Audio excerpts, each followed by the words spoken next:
Are you having a hard time figuring out what to get Dad for Father's Day? You should check out Row 1 Brand's Vintage Pictorum Gallery. They have America's best sports art. With over 7,200 historic sports prints, you're assured to find something unique for Dad this Father's Day. Instead of a boring old tie, get him a historic baseball photo taken by Henry High Sandom at the historic Polo Grounds Stadium in New York City during the 1894 Temple Cup.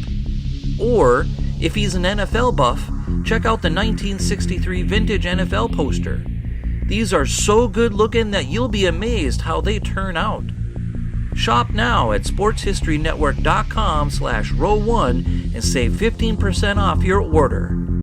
This podcast is part of the Sports History Network, your headquarters for the yesteryear of your favorite sport. You can learn more at sportshistorynetwork.com.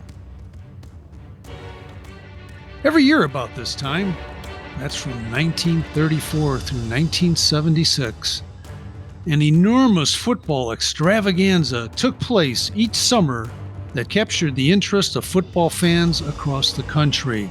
It was the annual College Football All-Star Game, which pitted the defending NFL champions against a team of recently graduated collegiate players who were selected by a nationwide vote of the fans. Before the creation of the Super Bowl, this game was indeed the big one on the football calendar, drawing over 100,000 fans and a huge television audience. Well, welcome. This is Joe Ziemba, and on this episode of When Football Was Football, we'll charge into the very beginnings of the College All-Star Game, including when it started and why it was developed. Of course, it became wildly successful, and we'll examine the reasons behind that as well. But when it began in 1934, the concept of the game was a fan's delight, and here's why. Ever since the National Football League was formed in 1920 as the American Professional Football Association, there was verbal sniping going back and forth between the professional interest and their collegiate counterparts. These discussions, mostly from college coaches, centered on both the value and the talent level in the professional ranks. Critics were quick to point out that the pros lacked that old college spirit, and there was no way for the pros to achieve the fitness level that was achieved by college players due to the daily practice sessions run by the latter. Pro football was feared was run by gangsters, crooks, and other unruly personnel who were only out to make a quick buck at the expense of the poor college graduates who were coerced into playing for pitiful wages on one of those undignified pro teams. Simply put, there was a general feeling that college football players should drop football forever when their team's schedule was completed during their senior year. As college graduates, therefore, they would have no difficulty in obtaining a respected employment position rather than pursuing rolling around in the mud, the blood, and the beer of professional football. Of course, there was no on-field competition between the two parties. After all, no one could ever expect a college team to lower itself and play a pro football team, even in an exhibition. Things were so bad that players who did dip their toes into the pro ranks often played under assumed names and concealed their identities long after they left college. Even referees were not immune. Conferences such as the Pacific Coast Conference and what we now know as the Big Ten prohibited their referees from officiating any professional games. Some schools, including the University of Chicago, vowed to revoke the letters of any former players who participated in a pro football game. Strange stuff, but true. The mutual distrust displayed by both sides seemed to forever eliminate the chance that the two would ever cooperate. For example, in November of 1923, legendary University of Chicago coach Amos Alonzo Stagg blasted the concept of pro football in a blistering release that found itself on the front pages of newspapers across the country. Stagg said in part, "To patronize Sunday professional football games is to cooperate with forces which are destructive of the finest elements of interscholastic and intercollegiate football." And then in 1925, a couple of years later, Red Grain signed with the Chicago Bears before his class graduated from the University of Illinois. Although Illinois had completed its 1925 football schedule before Grange fled to the pros the day after his final game, this decision prompted another barrage of negative comments for the NFL. So, in July of 1934, it was somewhat of a surprise when the Chicago Tribune newspaper and its iconic sports editor, Arch Ward, announced the staging of the first All-Star game to be played on August 31st, 1934. Arch Ward was an intriguing individual who likely thought of himself more as a promoter than an editor. After all, he developed the first Major League Baseball All-Star game and helped create the Golden Gloves boxing tournament. Pulling off this first game on such a short time period would prove to be an audacious challenge for Arch Ward. Not only would he need to work with George Halas and the NFL to ensure their participation, but he would need to organize a voting procedure, reserve the vast Soldier Field for the game itself, and also find a way to attract the fans. Part of his magic act was to arrange for the fans to vote for the All-Stars, but the participation of the hometown Bears was also a smart move. And hopefully, the members of the college All-Star team would accept their invitations on such short notice once the voting was completed. After all, once they were voted onto the team, they had to agree to drop everything and show up for a 2 or 3 week training camp at Northwestern University. Ward's official announcement of the game in the Tribune was concise and to the point in revealing this massive undertaking. He said, "This is an announcement of the most unusual football game ever scheduled. It will bring together the Chicago Bears, champions of the National Professional League, and the strongest team of last year's college seniors that can be recruited. It is up to you, the football fans of Chicago and America. Never before have you had a chance to pick the starting players for a college team. We hope you make the most of it."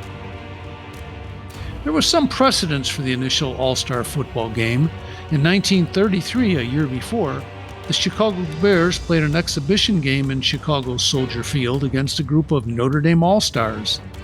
The concept proved appealing to Arch Ward, so the first college All-Star game was planned, which would pit the outstanding collegians from the previous season against the defending professional champions from the NFL. Perhaps the most interesting aspect of the game was the enormous amount of discussion that the game initiated. Specifically, would the pros or the collegians prevail? More importantly, with this game, that question would finally be answered. We'd finally find out what was the better brand of football. And of course, there was no shortage of opinions. While the host Chicago Tribune barraged its readers with insightful daily information on both teams in the weeks before the game, the fans participated as well, as we mentioned, by voting for both the All-Star players and their coaches in nationwide tabulations.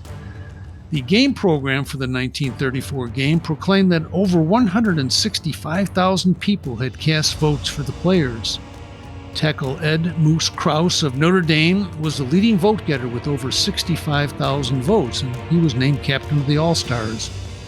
Arch Ward had put together a national network of newspapers to help with this effort, and the 2 top vote getters at each position were added to the roster, and about 10 others were included to ensure that enough reserves were on hand for the All-Stars. Shortly thereafter, it was revealed that the voting for the All-Stars head coach, which turned out to be Noble Kaiser of Purdue, witnessed a return of over 617,000 votes. Of course, again, it did not hurt that the opponents of the All-Stars would be none other than the local Chicago Bears, the champions of the NFL in 1933. The other newspapers in Chicago were pretty quiet. While the Chicago Daily News was largely silent, which is quite understandable in view of its competitors' huge commitment to the game, it did take the opportunity to comment on the one major rules change that could not be agreed upon by the coaches of the All-Stars and the Bears. At the collegiate level, the ball could not be passed unless the thrower was at least 5 yards behind the line of scrimmage. The pros had dumped that rule a year earlier, allowing a pass to be thrown from anywhere behind the line. It really opened up the game, and many people felt it made pro football much more exciting. But the All-Star coaches could not or would not agree to apply that rule to this game. As the Daily News commented, the pros have been forced to remodel their attack, but still should carry too many guns for the All-Stars. Others were not so sure about that prognosis. George Halas, the owner of the Bears, reminded fans that the All-Star coaches would have their pick of the finest players in the entire country, while the pros, Halas said, "We have 7 or 8 other clubs trying to grab off the best of the college players for professional football." Hall of Famer Link Lyman of the Bears added, "These All-Stars are going to be tough, plenty tough, make no mistake about that. We're in for a battle." But no matter what your opinion, the excitement was present as game day approached. Even referee James Masker noted, saying, "We officials knew that no championship game ever had aroused a greater desire to win than had this All-American and Bears battle." On the night of the game, Arch Ward treated the attendees to a special light show while introducing the college players, and then the two squads settled down for what would be a hard-hitting but rather boring scoreless tie. The Bears and the All-Stars managed just 9 first downs between them, and only 4 passes were completed. However, the overall game of football proved to be the ultimate winner with nearly 80,000 in attendance and an increased national awareness of the game. So, for over 40 more years, this annual event drew huge crowds and traditionally kicked off the ensuing football season. While this game certainly eased the tensions between the power brokers of college and professional football, and was a major contributor to local charities, it forced pro teams to open training camp without several key rookies who were members of the All-Star team. They would be forced to wait until the players completed their All-Star commitments, which, in the very early days, involved more than one All-Star extravaganza. Yet the first All-Star game did not really decide anything with a scoreless tie, except that good football was played at both levels. Later in 1934, another prospectus emerged when there was talk of the Bears playing the University of Minnesota, the collegiate frontrunners. The battle of words continued as the idea was tossed around. Minnesota fullback Stan Koska said, "We'd take them all right. We are better organized and play as a team. They don't." Noble Kaiser, the inaugural All-Star coach, stated, "Pro players are inclined to loaf." To which former Chicago Cardinals coach Fred Gillies remarked, "A college player doesn't realize how little he knows until he tries to play pro ball. The great experience and knowledge of the Bears would enable them to win." And finally, Star Bears halfback B.D. Feathers added, "We'd wear them down and beat them." Again, nothing was decided. There was finally some retribution for the pros in the 1935 All-Star game when the Chicago Bears played again and edged the Collegians by a score of 5-0. The outcome really didn't stifle the pros versus college debate initially, but over the years the pros began to dominate the All-Stars. When the game was finally discontinued after a rain-shortened 1976 contest, the NFL champs had won 31 of the games, while the Collegians grabbed 9 wins, and 2 games ended in ties. Crowds of over 100,000 watched the Bears play in 1947 and the Cardinals in 1948. Those glory years of all-star football are now long gone, but the memories of those wonderful and exciting battles remain. Thank you for joining us tonight on this episode of When Football Was Football, and I hope you can be with us next time when we explore some recently discovered lost games from the long history of the Bears and the Cardinals. Thank you. At the Sports History Network, we're all about sports yesteryear, and so we're pleased to introduce you to Row 1, an online memorabilia gallery and shop that brings sports history to life anywhere. The Row 1 gallery includes over 5,200 gorgeously reproduced prints of team posters, game program covers, game tickets, advertisements, and more in baseball, pro and college football, pro and college basketball, and more. And any gallery item may be printed in a variety of sizes on wood, metal, canvas, acrylic, or poster paper. And in the Row 1 shop, check out thousands of more unique items with retro and historical designs dating back to 1876, including t-shirts and long-sleeve shirts, phone cases and mugs, blankets and pillows, towels, and even shower curtains. Go to sportshistorynetwork.com/row1, that's ROW number 1, for access to the full Row 1 catalog for gallery prints and gift items. Plus, get a 15% discount off all prints on the Row 1 Pictorum Gallery with coupon code capital S, capital H, capital N, 15, SHN 15. So visit Row 1 at sportshistorynetwork.com/row1 now and be prepared to geek out at the vintage shop for sports history fans. This podcast is part of the Sports History Network, your headquarters for the yesteryear of your favorite sport. You can learn more at sportshistorynetwork.com.